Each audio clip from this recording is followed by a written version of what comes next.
This song's called Alice's Restaurant. It's about Alice and the restaurant. But Alice's Restaurant is not the name of the restaurant, that's just the name of the song. And that's why I called the song Alice's Restaurant.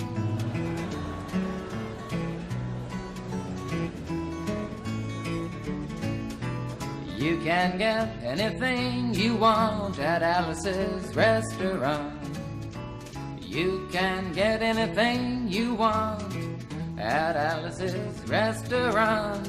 Walk right in, it's around the back, just a half a mile from the railroad track. And you can get anything you want at Alice's Restaurant.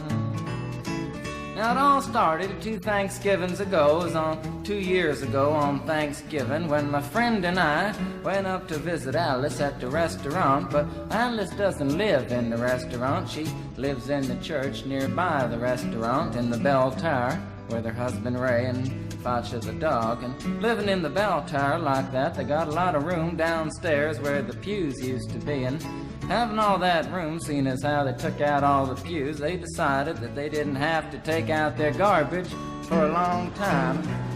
We got up there, we found all the garbage in there, and we decided it'd be a friendly gesture for us to take the garbage down to the city dump. So we took the half a ton of garbage, put it in the back of a red VW microbus, took shovels and rakes and implements of destruction, and headed on toward the city dump. Well, we got there, and there's a big sign and a chain across the dump saying closed on Thanksgiving, and we had never heard of a dump closed on Thanksgiving before, and with tears in our eyes, we drove off into the sunset looking for another place to put the garbage. We didn't find one till we came to a side road, and off the side of the side road was another 15-foot cliff, and at the bottom of the cliff was another pile of garbage. And we decided that one big pile was better than 2 little piles, and rather than bring that one up, we decided to throw ours down. That's what we did. Drove back to the church, had a Thanksgiving dinner that couldn't be beat, went to sleep and didn't get up until the next morning when we got a phone call from Officer Obie. He said, "Kid, we found your name on an envelope at the bottom of a half a ton of garbage, and wanted to know if you had any information about it." And I said, "Yes, sir, Officer Obie, I cannot tell a lie. I put that envelope under that garbage."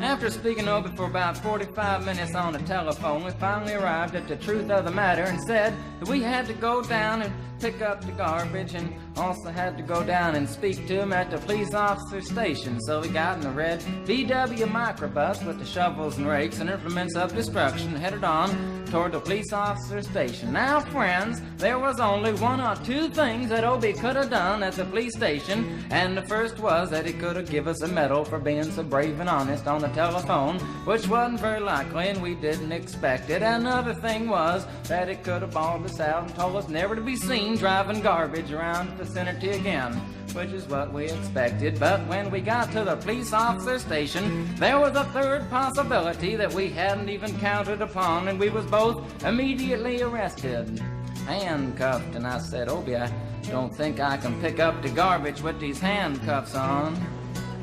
He said, "Shut up, kid. Get in the back of the patrol car," and that's what we did, and sat in the back of the patrol car and drove to the, quote, "scene of the crime," unquote. I want to tell you about the town of Stockbridge, Massachusetts, where this happened here. They got 3 stop signs, 2 police officers and 1 police car, but when we got to the scene of the crime, there was 5 police officers and 3 police cars, being the biggest crime of the last 50 years, and everybody wanted to get in the newspaper story about it. And they was using up all kinds of cop equipment that they had hanging around the police officer station. They was taking plaster, tire track, footprints, dog-smelling prints, and they took 27 8x10 color glossy photographs with circles and arrows and a paragraph on the back of each one explaining what each one was to be used as evidence against us. Took pictures of the approach, the getaway, the northwest corner, the southwest corner, and that's not to mention the aerial photography.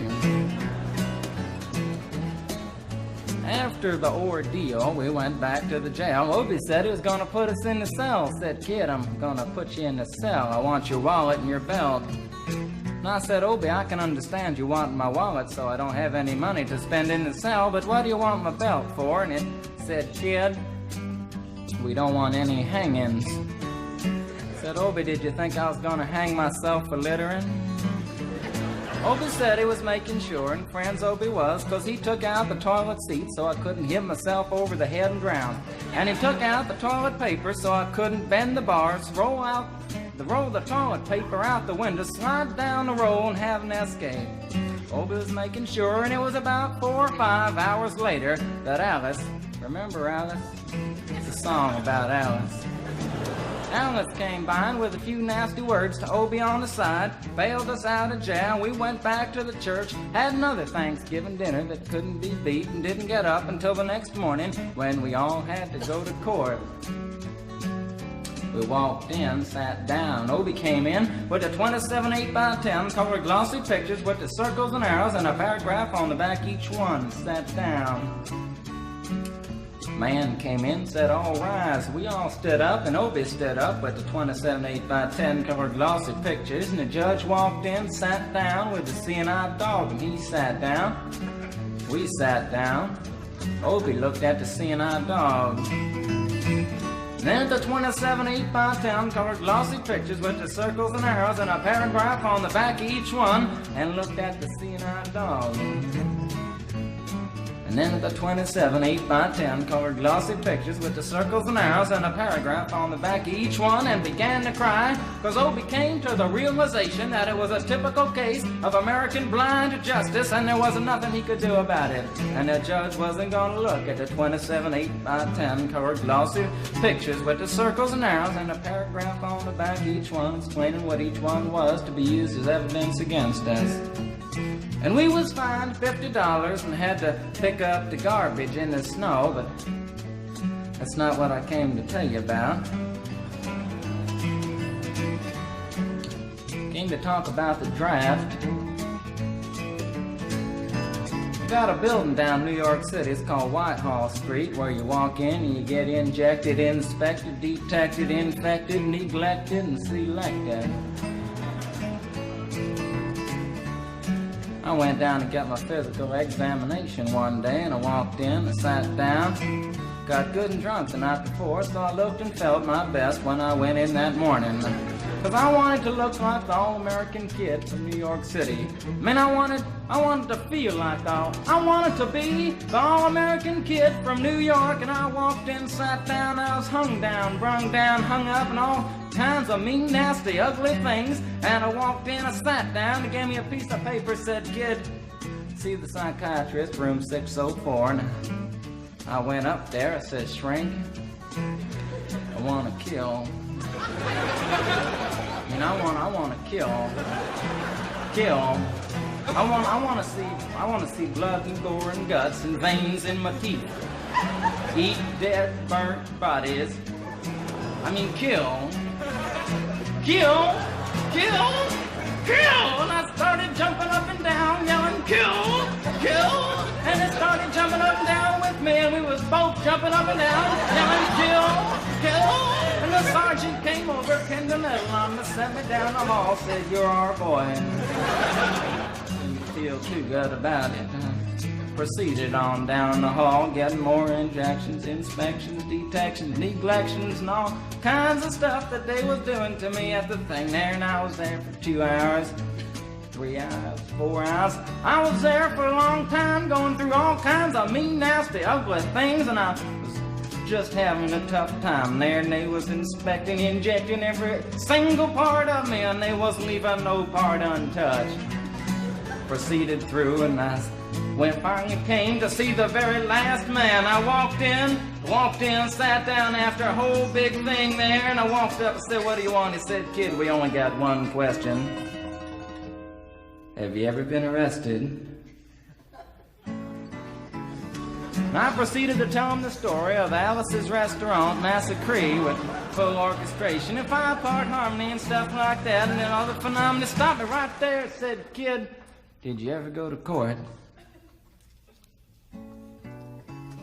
I proceeded to tell him the story of the 27 8x10 colored glossy pictures with the circles and arrows and a paragraph on the back of each one. It stopped me right there and said, "Kid, I want you to go over and sit down on that bench that says Group W. Now, kid."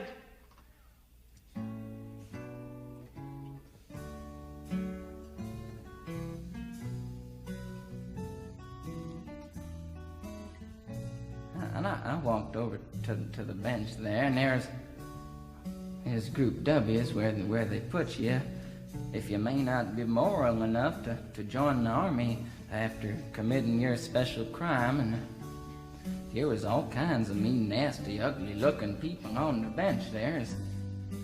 Mother rapers, father stabbers, father rapers sitting right there on the bench next to me, and they was mean and nasty and ugly and horrible and crime-fighting guys are sitting there on the bench. And the meanest, ugliest, nastiest one, the meanest father raper of them all, was coming over to me, and he was mean.